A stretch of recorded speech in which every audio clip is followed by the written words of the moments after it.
Gangue da Marcha Ré volta a agir em Campina. Arrebentaram a porta da farmácia e furtaram vários produtos do setor de perfumaria. Adolescente é apreendido após tentar assaltar shopping e trocar tiros com a polícia. O poder de compra dos brasileiros cai mais de 86% em 28 anos do Plano Real. Todo dia aumenta, todo dia. É muito aumento. Tá meio difícil, viu? O negócio tá meio complicado mesmo. E ainda a programação para o penúltimo final de semana do maior São João do mundo.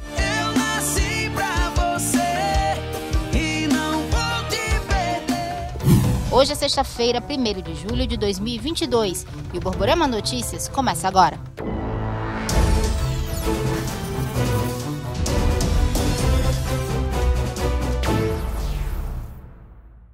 Olá, boa noite!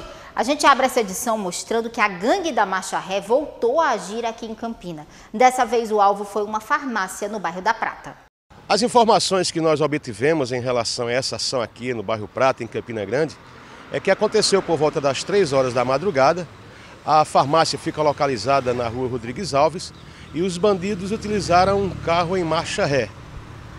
Arrebentaram a porta da farmácia e furtaram vários produtos do setor de perfumaria. Depois, eles saíram. Até agora, a polícia não conseguiu localizar e prender ninguém.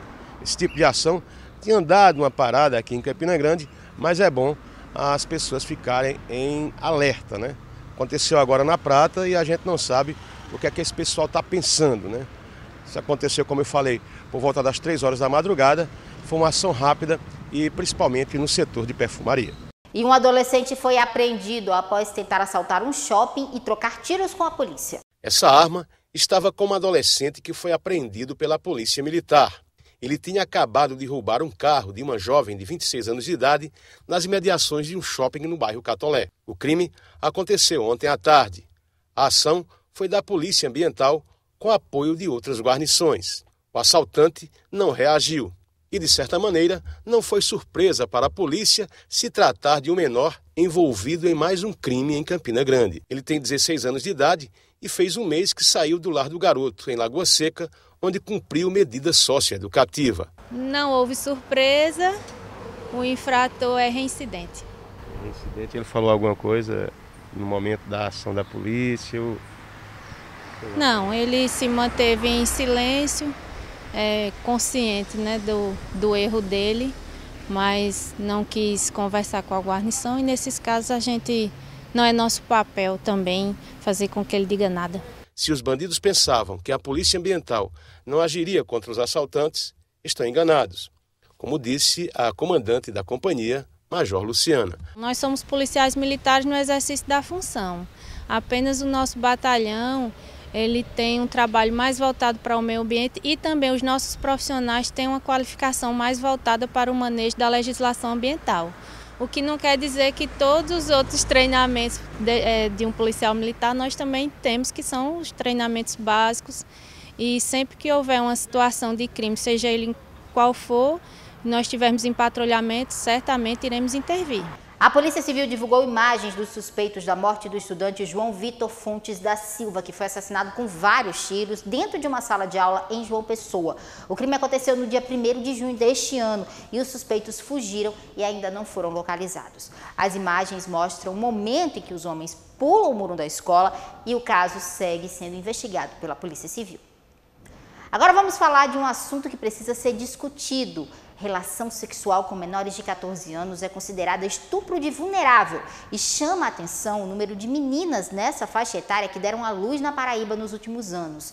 Entre 2020 e 2022 foram quase 1.000 meninas. 85% das vítimas de estupro no Brasil são mulheres e 70% dos casos envolvem crianças ou vulneráveis. Estupro de vulnerável é que são crianças ou adolescentes de 0 a 14 anos. Então, até 14 anos é considerado estupro de vulnerável e é importante que se diga que o estupro ele é um crime inafiançável, ele é um crime hediondo e é punido no Brasil e em todos os países. Não existe consentimento, uma criança, um adolescente até 14 anos, ele não tem o discernimento, né, que um adulto tem. Então, ele não tem essa opção de consentir. Não existe essa questão de dizer que ele quis, que ele se insinuou, como muitas vezes acontece, né?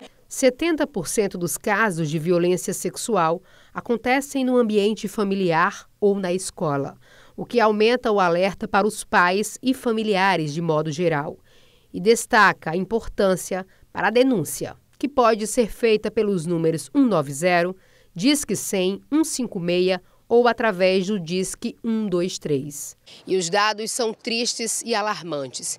De acordo com um levantamento inédito feito pelo Fórum Brasileiro de Segurança Pública em parceria com a Unicef, cerca de 100 crianças e adolescentes de até 14 anos são estuprados por dia. A principal porta de entrada nos casos de violência sexual é a saúde. Nós temos serviços, temos hospitais e maternidades que são especializados no atendimento das mulheres em situação de violência sexual, assim como o aborto legal. O serviço de acolhimento a estas vítimas deve acontecer desde o primeiro contato com a rede de saúde, com uma equipe multiprofissional preparada para acolher, atender e encaminhar essas vítimas. Como é que esses casos podem chegar? Eles podem chegar diretamente à pessoa, à mulher, à adolescente, que passou pela situação de violência sexual, como também recebemos, principalmente adolescentes acima de 12 anos, acompanhadas ou de familiar, ou do Conselho Tutelar, ou do CREAS,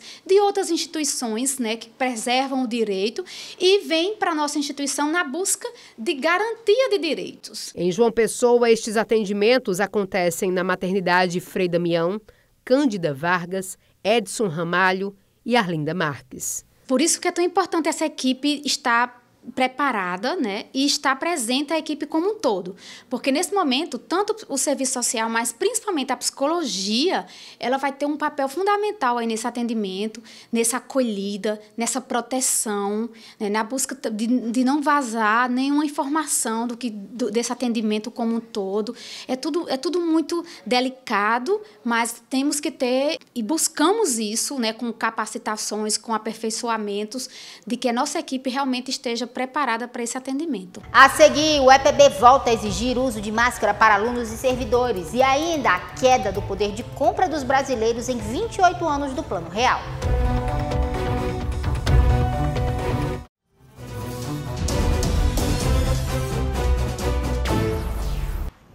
Hoje o Plano Real completa 28 anos, mas sem muito motivo para comemorar.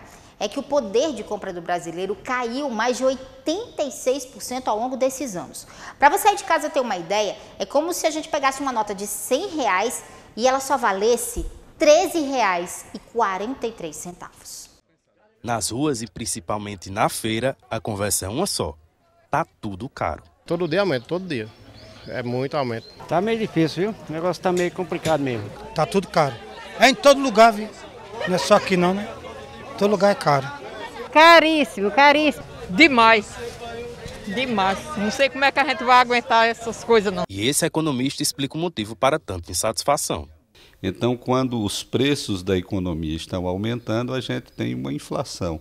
Então, uma inflação, por exemplo, de 5%, significa dizer que, em média, os preços em um determinado período de tempo eles aumentaram em 5%. A pandemia da Covid-19 e a guerra na Ucrânia são elementos a serem considerados para a alta da inflação.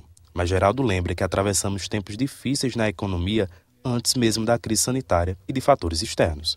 Os nossos problemas já existiam antes da pandemia e antes da guerra. Nós tínhamos já inflação e já tínhamos um baixo crescimento econômico antes desses dois fatos. Claro que com a guerra nós temos uma restrição da oferta de petróleo, mas não tem um impacto tão grande porque somos um país grande produtor de petróleo. Com isso, a inflação derruba o poder de compra do brasileiro. O fato dos preços estarem aumentando muito, estão aumentando muito, o que acontece com combustível é lamentável e não é o ICMS que leva o combustível a esse preço, é o fato do dólar estar em alta. No dia em que se comemora 28 anos do Plano Real, o economista destaca a importância da medida implantada pelo então presidente Itamar Franco. Naquele momento, o Plano Real ele foi muito importante. Eu chego a dizer que a economia brasileira dos últimos tempos, a economia brasileira contemporânea, ela pode ser dividida entre antes e depois do Plano Real. Durante todos os anos 80, nós convivemos com altas taxas de inflação e, a partir do Plano Real, nós passamos a ter estabilidade econômica. Também sobre o Plano Real, o historiador Eric Brito destaca como a medida impactou o país. Então o real ele veio justamente para criar uma unidade real de valor, né, até como foi chamado. E essa unidade real era o que garantia que os preços eles não teriam uma supervalorização no decorrer dos dias. Mudando de assunto, a Universidade Estadual da Paraíba voltou a determinar o uso obrigatório de máscaras na instituição. A partir de hoje, a medida foi aprovada através do Conselho Superior. A partir dessa sexta-feira, a UEPB aprovou, em seu Conselho Superior, o retorno do uso obrigatório de máscara em todos os campi da instituição, nos ambientes abertos e fechados. A universidade, junto com o Comitê Gestor da Covid, do qual eu presido, teve essa decisão baseada em dados epidemiológicos do aumento do número de casos na Paraíba e na própria instituição, pelo nosso monitoramento, pelo setor de saúde do trabalhador e dos estudantes, e também pelas recomendações que a gente vinha observando na nota técnica da Secretaria Estadual de Saúde, ressaltando da importância da máscara como uma forma eficaz de prevenção da transmissibilidade da Covid e também pela recomendação do Ministério Público, que já fez essa recomendação para que as repartições estaduais e públicas retornassem o uso obrigatório. Olha, no último dia 2 de junho, o algodão colorido foi considerado patrimônio cultural e material da Paraíba. Na reportagem de Sabrina Lima, vamos conhecer um pouco sobre o cultivo e a produção dele aqui no estado. A história de Campina Grande é entrelaçada com o algodão. A era do ouro branco, no início do século XX, transformou a economia, a indústria e provocou o aumento populacional, sendo consideravelmente responsável pelo que a cidade é hoje. Na década de 80, a praga do bicudo dizimou o plantio de algodão daqui e de todo o estado. Paralelo a isso, a Embrapa Paraíba já dava início às pesquisas de aprimoramento do algodão. E nos anos 2000, lançou o primeiro cultivo de algodão colorido do estado, o BRS Marrom. Era o início de uma nova etapa do algodão aqui no estado. Hoje são 6 tipos de cultivo lançados no mercado.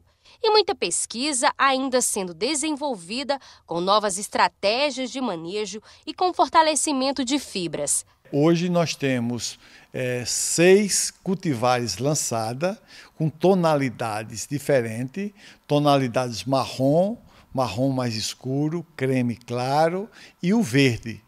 Tanto o marrom mais escuro, que é o mais plantado, é o rubi.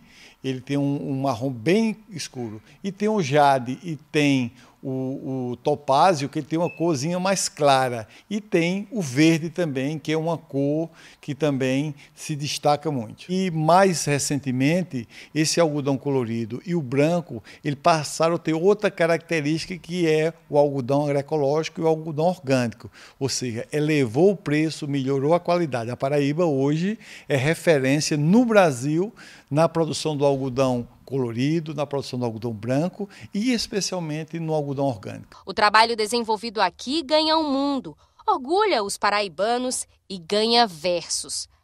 Que até o algodão se empolga e já vem colorido. Exibições inexplicáveis da mãe natureza. Recentemente, esse ouro de múltiplas cores ganhou o reconhecimento de patrimônio cultural e material da Paraíba. Uma riqueza que ganha muitas formas, conquista turistas do mundo inteiro. Os turistas amam, é uma moda sustentável, o algodão você pode fazer N produtos, então é uma moda para casa, é uma moda para se vestir, até para calçar, que a gente faz a sandália ecológica. Agora, o algodão que nasce no solo paraibano com selo de qualidade e resistência também é patrimônio cultural e imaterial da Paraíba.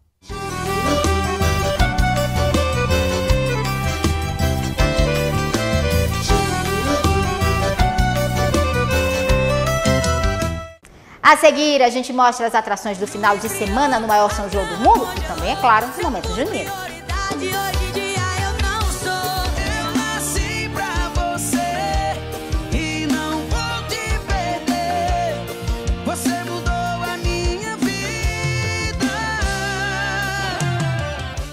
E a gente volta falando do maior São João do mundo. Sabrina Lima traz pra gente agora a programação da festa.